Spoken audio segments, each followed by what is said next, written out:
Welcome traders, my name is Mike Hamilton from Trade the Easy Way, and I'm just going to bring you a midweek update. We've got US GDP tomorrow. I think the markets are really hanging on that. That's the big piece of data as we are in this last week in February. Now, you may be asking, why is this market so bullish when we've still got fairly high levels of COVID and the UK is still in lockdown and not due to come out for some weeks. One of the main reasons is this dollar. This is the dollar index, of which the euro is the main component, about 40% I think. And you can see with a weak dollar, and it breaking down here, a weak dollar is good for the markets because so many commodities are traded in dollars. It's still a reserve currency, although that landscape is changing. But the bottom line is a weak dollar tends to invite appetite for risk. We are on a risk-on environment. In fact, I would even go as far to say we're in a raging bull market, and we have been ever since last summer. So if we look at the US tech index, NASDAQ. Okay, so this one got way too hot, and all the FANGs, Facebook, Google, etc., saw some selling, and we saw moves from the big FANGs into the smaller techs. So this index has pulled right way back, but all we've done is pull back to this breakup area. That's all we've done, and now we're beginning to potentially start to wing our way up again. So we're on the underside of this pattern, but if we can close back above this level here, then I'd expect to get back to the highs. Okay, however, if we stay under here and close lower, then that is going to send this market right back down again to this level down here at 12,670. Okay, but in the meantime, with a weak dollar like that, I would buy dips and see if this one can get further back up. In the meantime, if you look at the Dow in contrast to this tech index, look at the European indices in a moment, you see I've indicated a C wave will take us right back down to 30,800. At the moment that is not on. At the moment all these little dips are getting bought, and if we can break that high this week, then we are looking at 32.5 plus. So at the moment we've got this pattern here is very similar to this pattern here, where we leg up, we see some dips, and then we break.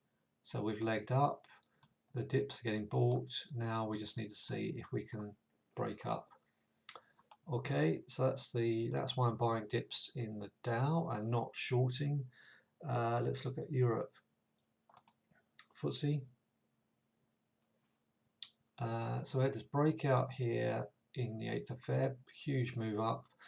We're basing again, and I'd expect to see that breaking 66.50 and getting back up to and working its way up to 7,000, as long as we don't close under 6,500. DAX. Similar story. What's the problem is for Europe is the weak dollar means we've got buyers coming to pound and euro, so that's capping this index. So this is struggling. I still think it can move forward. It's just going to maybe not move forward with the zip that the US has got. However, if we can start closing above this level here on the DAX, then I think we're going to see a new high and potentially head for 14.5k.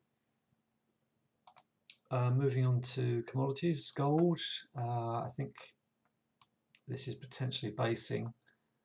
So I think any pullback into under 1800 is still viable, and then I expect to wing our way back up. I think this is the year of inflation, so I'd expect to get to the top of that channel again, 1900, and ultimately maybe sort of dither around there, but ultimately wing up and get as far as 2200 up here.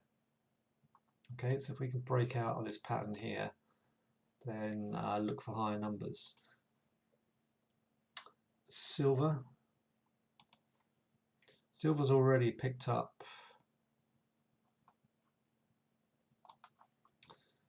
Silver's been as high as 28.30. These dips are to be bought. This is a 10-day average under here with a 50-day average underneath. We're above the 10-day average. Any dip into 27.40 is to be bought. As I've been saying, I think we're going to come up to 30 and bust through 30, but it's going to take time. Okay, and you can see the weakness in the dollar with things like wheat.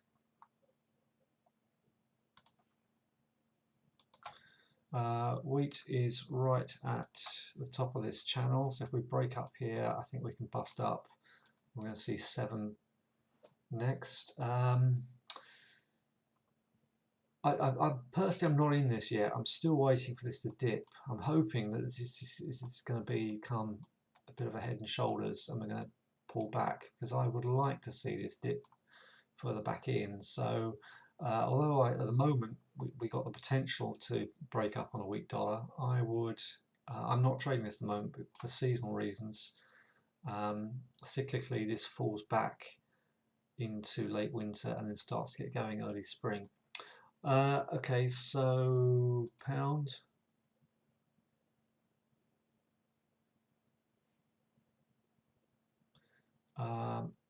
Really breaking up. So today I'm doing this at 4:30 Eastern time, 9:30 UK time. C1 42.50. Same with the euro. The euro is picking up and running. Well, it's not running yet. It's certainly at a crucial point here where it could break up. Stocks, I suggested Rolls-Royce could come up from here, and any dip into £1, 95p a pound, I think is viable. We're broken out of this pattern here. Look as if we're heading for at least 120 on Rolls-Royce. BT has hit a lot of resistance up here, but any dips I think are to be bought. I think, yes, if we see 125, 127 down here, I think that could be a good opportunity to get in this. I think ultimately I'm looking for 180, £2 end of the year on BT. I've been talking about the banks a lot, and this is Lloyd's. So we've tested about 41p today. So made, I think we just about slammed into this November high again. So this is a really nice pattern. You've got a 1, 2, 3 wave pattern there, and then we just break out, and then we do another, and then we do pull back 1, 2, 3, 4, 5, break back up, pull back into the breakout area, and then we're doing a 1, 2, 3, 4, 5 wave again. So any pullback here is to be bought 36, 38 if we see it. I think we probably will. I think we're going to need a deeper run up to this. I could be wrong. I mean, you know, it's having a good day. If we close really well today, obviously we're at a very early session, close up here, this may not pull back, but if it does pull back, I think that's an opportunity in Lloyd's. Let's move quickly on to miners, then I'll finish up. This is Pan-African resources. We're coming right back into these November lows. So if we dip down here and pop back up, I was in this but let myself get stopped out once it broke support. I'd be very happy for this to come under 18. If it subsequently turned around again, then I'd buy back in.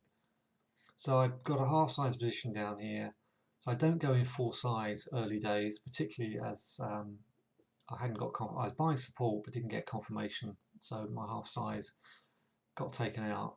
So I will start doing exactly the same thing again down here. My own particular risk management strategy on these stocks. Okay, so I'm watching Pan-African. POG is doing better. Now we sort of came underneath this and trying to pull our socks up. I think this will work. I think any pullback to 26 is a potential buy with a stop underneath there, but you know, just take it easy, don't fill your boots. There's a lot more work to be done if that is going to pick up. Heckler, silver miner, liking this very much. Talked about, you know, this area here, currently $6.50. Looking to see if that can break at 8.5, but this is a very nice pattern. Let's see if we can hold up. HL, Heckler Mining. See, it's the gold miners that are suffering as silver is sitting up in a lot better position than gold, and that's reflected in these miners. This is KGC, Kinross Gold. A decent buy signal will cut on Monday. So all we're doing at the moment is just pulling back. We need to close above 7. If we can close above 7, then this can motor. I expect it to motor. Obviously, there's no guarantees in trading, but yeah, I'm going to start nibbling back into this, and if we can close above 7, I will add to my trade. Alright, that's it. Next review is on Sunday. If you are interested in the pump and dump work I did with Simon's day last week, let me know. And also I run the day trading room where we're talking about the Dow mainly, and we're looking at the Dow open, but we're also looking at other opportunities including oil, gold, silver and stocks in the room. Alright, I hope that helps. Bye for now.